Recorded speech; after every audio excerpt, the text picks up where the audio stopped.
pag-alis na pag-alis mo dito. Suswertihin ka. Yung malas, lalayo sa'yo. Sobrang saya mo dito, oh. Talaga po. Naku po, maraming salamat po, ha. Sana po talaga magdilang anghel kayo. Salamat po ulit, ha. Ay. Bayad mo. Hinulaan kita tapos hindi ka magbabayad?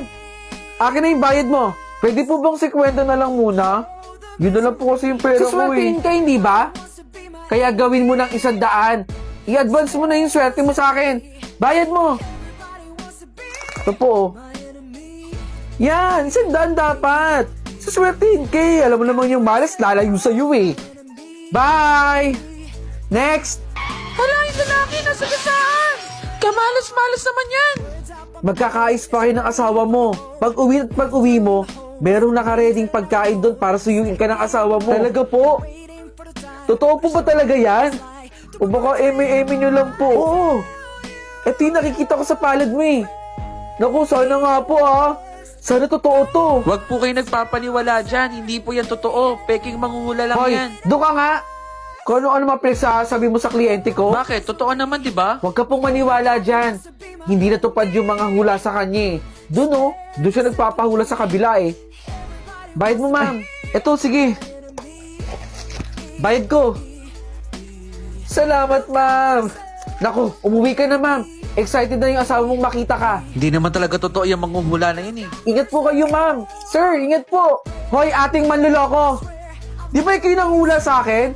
Ang sabi mo, tataas na yung grades ko. Pero hindi naman nagkatotoo. Bago ka manise, dapat sisihin mo yung sarili mo muna. Umaasa ka sa aming mga manghuhula. Eh di ba dapat nag-aaral kang mabuti para tumaas yung grades mo? Naku naman bata, pagagalitan ka pa ng magulang mo. Umalis ka na rito kung ayaw mong bitbitin kita sa barangay. Sinisira mo ang trabaho ko. Hindi pa tayo tapos ate, ha. Manluloko ka.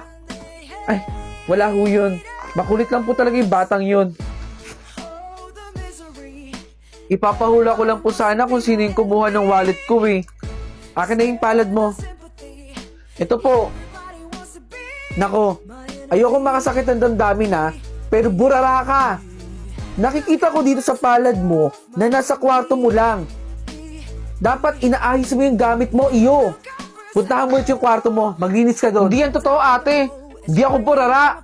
Ang sabihin mo, magnanakaw ka. Bakit ang daming taong barangay dito? Siya ang kumuha ng wallet ko. Sumama ka sa amin. Saan niyo ko dadalhin, ha? Hoy, barangay lang kayo. Huwag niyo kong ganituhin, ha? Uy, ayun. Para pa...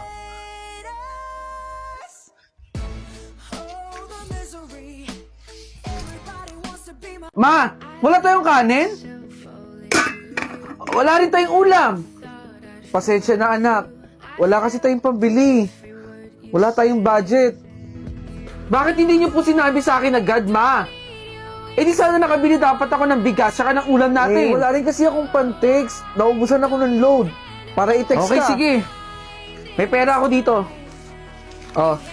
Eto, ma. Kinita ko to ngayong araw, eh. 3,000? Ipambili mo po to ng bigas at ng ulam natin, ha? Sa susunod, ma, sabihan mo ko. Para naman nabibili ko yung mga pangangailangan natin dito. Salamat, ha. Saan kaya galing to? Bakit siya may perang ganito? Pakitignan nga po dyan sa gilid ng TV. Meron po ako nilagay na pera dyan. Pakibilang po. 5,000? Tama po. 5,000 po ang nilagay ko dyan. Bakit parang ang laki naman ito, anak? Para po sa panggastos natin dito sa bahay, ma. Blessing po yan, ma. Ikaw na po bahala dito, ma. Babalik po ako dito na may blessing pa. Teka lang, anak. Meron akong tanong. Huwag na po magtanong, ma. Aalis na po ako. Ingat po kayo dito, ha. Saan kayo nagagaling yung pera ng anak ko na to? Ang laki nito, ha. Ihina ako. Mapakibantay lang yung bag ko, ha. O, sige, anak. Babantayan ko yung bag mo. Ihilang po ako saglit.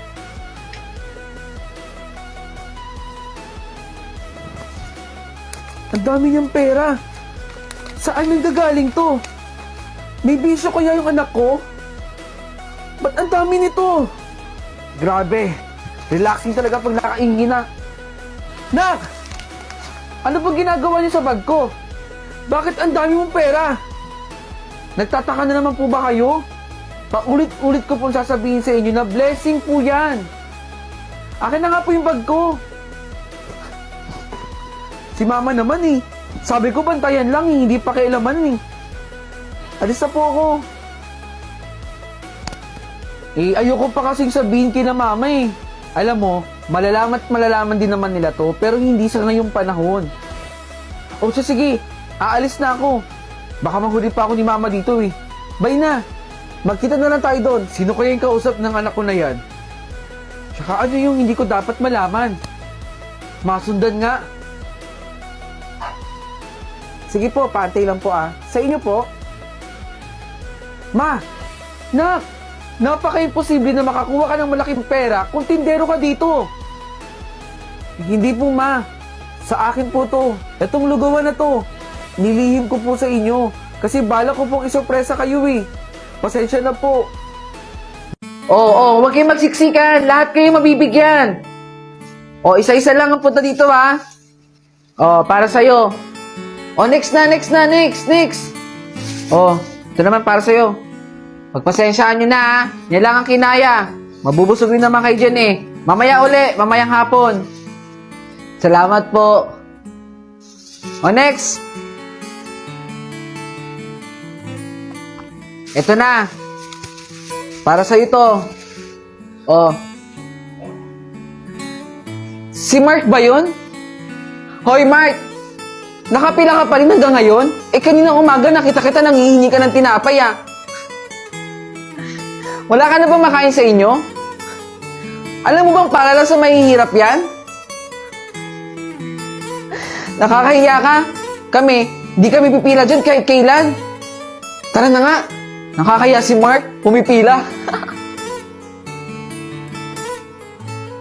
Salamat po. Sige. Next, eto. Bata, ito, kainin mo na lang yung hiningi kong tinapay doon. Sa'yo na lang. Oh. Salamat po. Dito sa tinapay po. Pasensya na. Yan lang kasi yung kaya kong maitulong sa'yo eh. Opo. Okay lang po. Malaking tulong po ito sa akin po. Kasi po, gutom na ako. Huwag ka mag-alala. Mamayang hapon, pipila pa rin ako. Para may makain ka. Huwag ka na mag-alala sa akin. Kaya ko dumiskarte. Salamat po. Walang anuman. Kumain ka lang dyan. Pakabusog ka ha. Mamaya, pipila pa ako doon. Para sa'yo. Huwag mag-alala, ibigay